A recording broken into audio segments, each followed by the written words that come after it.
guts, my guts. All right. Okay, we're taking Aaron's Skyline over to Victory Auto Designs to have the atrocious bodywork fixed.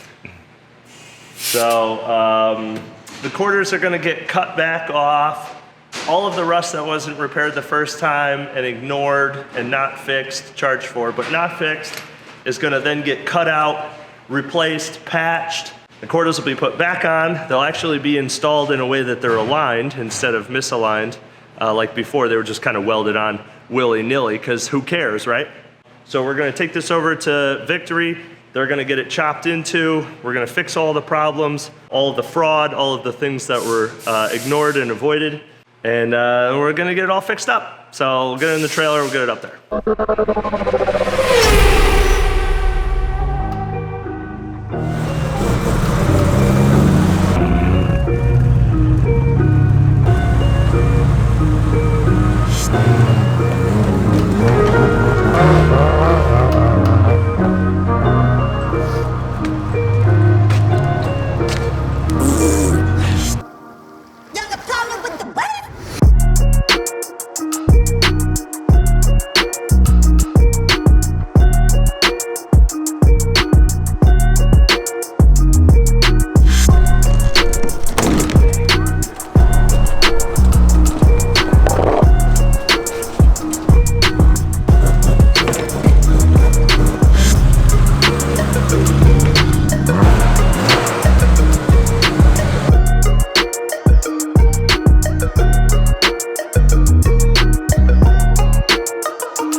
Victory Auto Designs, we're dropping off the car. They're gonna go through, fix all those things that we talked about. Hopefully throughout this process, we can get some videos and things that we can chop in.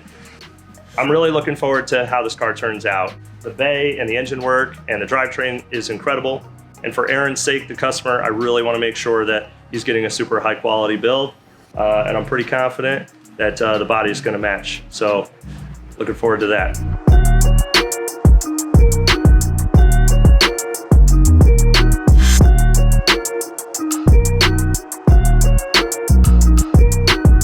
Shop updates. What we have here is the engine and transmission out of the Lotus that was like 2 hours away from being completed and delivered to Jeff. We encountered a problem on the dyno and the transmission would not come out of reverse. Now, the transmission internally is virtually the only thing we did not originally touch in this project. The transmission had a COS gear set and a 3.9 final drive installed by Monkey Wrench Racing. And this is like a service that they offer, I guess. It was a brand new trans, and then they switched the gear set out. There were some parts missing inside the transmission. Things were installed incorrectly, or they used the wrong parts. So it had a number of issues. In neutral, the car would creep forward with the clutch out. So that meant that one of the synchros inside was being dragged on all the time. The car could go into reverse, and then to get it out of reverse, you'd have to send it through all the gears and shake the shifter and whatever to eventually bump it out. They were missing a piece that allows it to pull out of reverse. So you could actually be in 2 gears at once, which is pretty dangerous. We never noticed this originally when we put it on the dyno because we pushed the car onto the dyno, we didn't reverse it up. So it was sort of business as usual. And then when we were doing final systems checks, I backed it up onto the dyno, and then I went to put it into neutral to let the clutch out, and it just kept wanting to go into reverse. So I said, that's weird. So then I put it in first, and slowly letting the clutch out, the RPM wanted to die, but the car didn't want to move. So it was in reverse and first at the same time. I said, that's a big no-no. And unfortunately, we had to pull the entire engine and transmission out. I pulled the transmission apart, disassembled it, inspected everything. It was missing some pieces. The oil pump, drive gear actually, so these motors rather, have it's a internal oil pump that's driven off of the final drive. So as you're moving, it turns the pump pumps the fluid. You can actually pump it out into an oil cooler, into a transmission cooler, and then back in. It distributes oil throughout the transmission. When you change the final drive gear, the oil pump drive gear that drives off of the final drive has to be changed along with it. So when they changed to a 3.9, which actually makes the ring gear smaller, they did not change to the appropriate 3.9 oil pump drive gear. Luckily, I had a couple of those here, so I was able to rectify that. That was one problem. Secondarily, first gear, the dog teeth hub was not installed all the way, so it was pushing up against the first gear synchro all the time. So I broke down the countershaft stack and rectified that problem and got everything assembled correctly and put back together. And then as far as getting it out of reverse, there's a small metal pill sort of shaped detent that is required in order to physically be able to pull the reverse gear out when you go back to neutral. That was nowhere to be found. So I searched high and low, and it just was omitted from the transmission during assembly. Luckily, I had one of those as well, so I was able to put that back together, got the transmission reassembled, tested, we're good, put it back onto the motor, going back in the car, and then we'll get Jeff over here to do the final video and take the car. It's funny because I'm pretty sure that I had a feeling in the pit of my stomach. So there you see it. Basically, we're ready to go for dyno stuff. Just a few more things to touch up, and then we can really start ripping on the car. I'm excited to see what this thing does, what it feels like, what it sounds like. Yeah, and the next one we'll be doing tuning and finishing up, and hopefully ripping it, you know? For Jeff's sake, we'll be finishing it up, okay? Anyway. So this is gonna go back in. Davey's got the assembly back together. We're gonna get it back in the car and get back to the stage where we're ready to put the clam back on, put the car back on the dyno, and then it can go.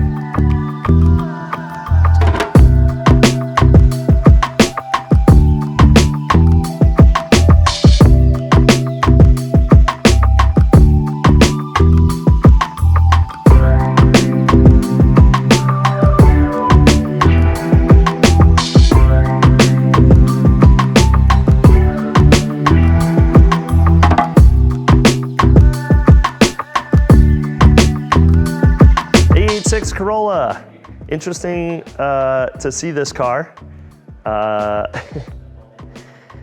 remember this car from about 18 years ago, if I remember correctly. So one of my first performance jobs or performance industry jobs, I worked for a shop called Synapse Motorsport many years ago in upstate New York.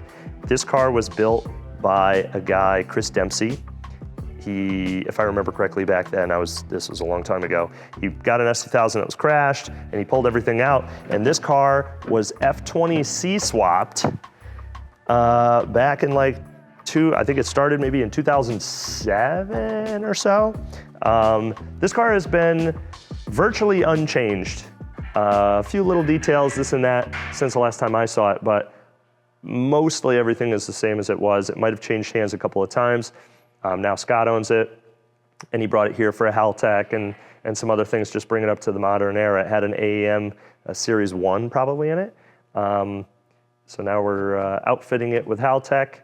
But yeah, really interesting to see. So the car rolled up, and I'm like, man, that looks really familiar. And I started looking back in my Facebook from forever ago and found pictures of the car, and I'm like, yep, absolutely, it's the same car. So blast from the past here. We'll just get an electronics package in it, and then it's onto the dyno for tuning.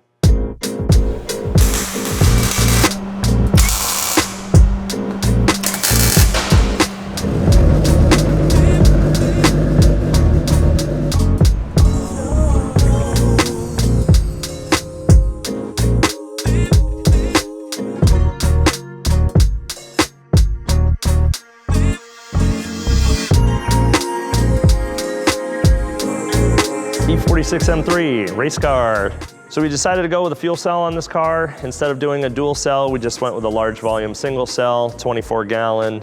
Plus we'll have a surge tank that's about another gallon. So we'll have 25 gallons on board. That should get us to the time span that we want to be in terms of endurance racing, to be at least an hour and a half of burn down time between fuel stops.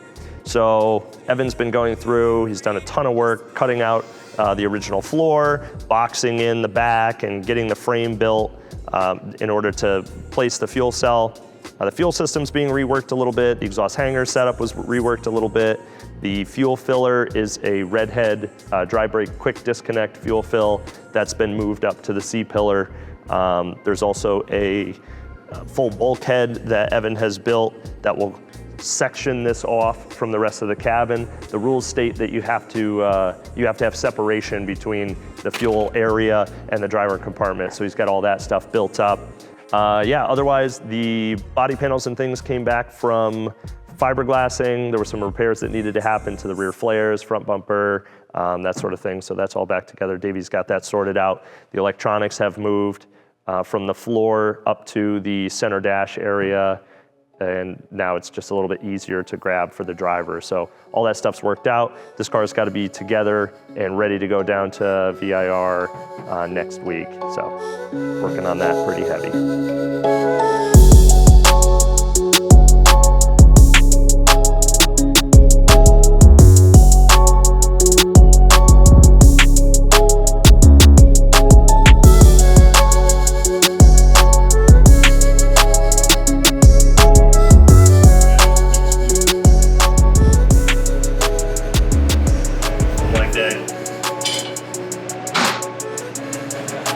Alright, that's cool.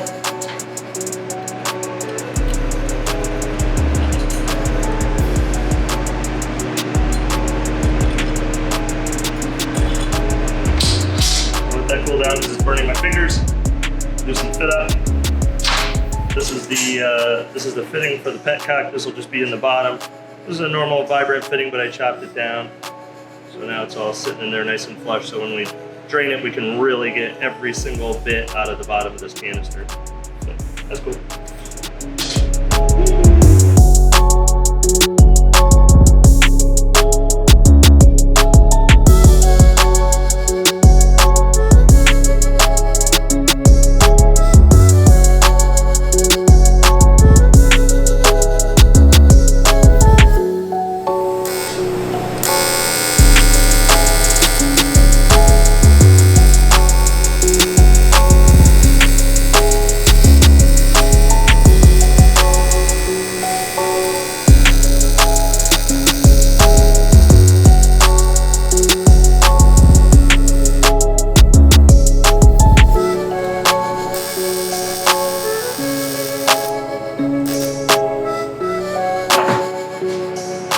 This is mounted, and then do the bracket.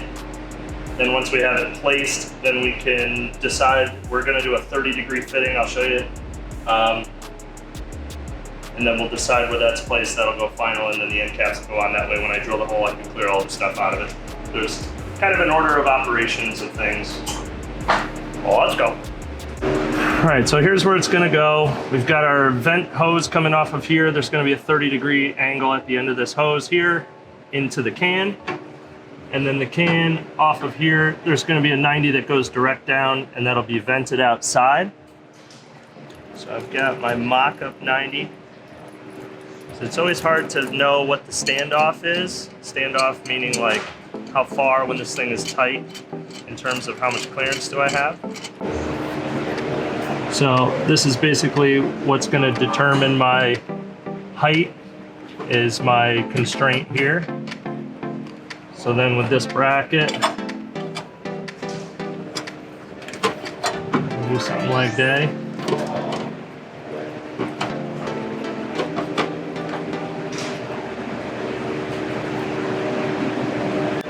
Theoretically, I'd like to land on something flat so I can get nut certs in there, but I can also access the back of this so I can nut bolt it. That's not super critical.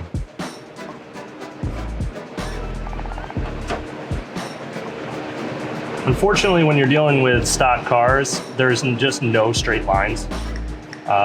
Nothing's flat, nothing's straight. It's always just all curvy which ways. So, you know, I would love to be able to be up against here or whatever. That would require a redesign. Maybe something like this in this ballpark, this vicinity. And the other thing is too, these are slightly over 90, probably 95, 92, probably collectively. So like 1 degree each. that up. That's going to give me a little bit more room. I think something like that is going to be the hot ticket.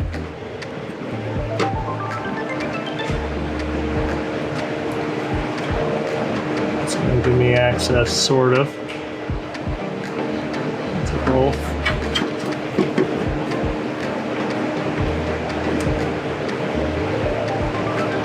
What I can do is I can actually play with these a little bit to get some angle. So if these go out a couple degrees, and that'll allow me to tip this like this slightly. So then I start to get some tip. Or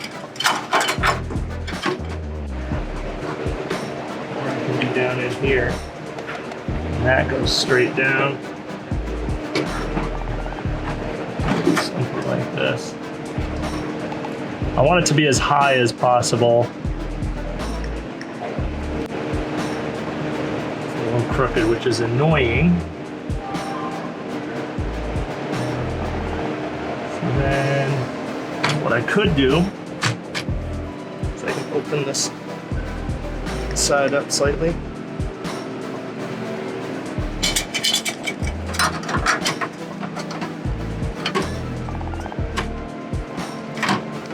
All right, yo Ev, give me your opinion on this.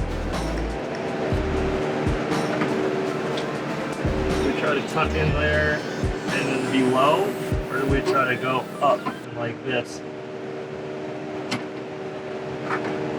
Just, you know, what'll get us straight down, the bulkhead in the middle. There could be a little bit of offset, but yeah, so you can kind of see the weld line here. Here. Well, so you outboard of that. Lower down and kick it out.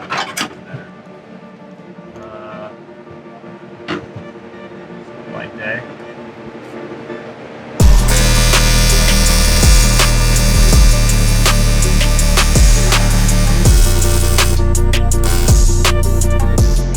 Dare I put the top plate on right now? Dare I?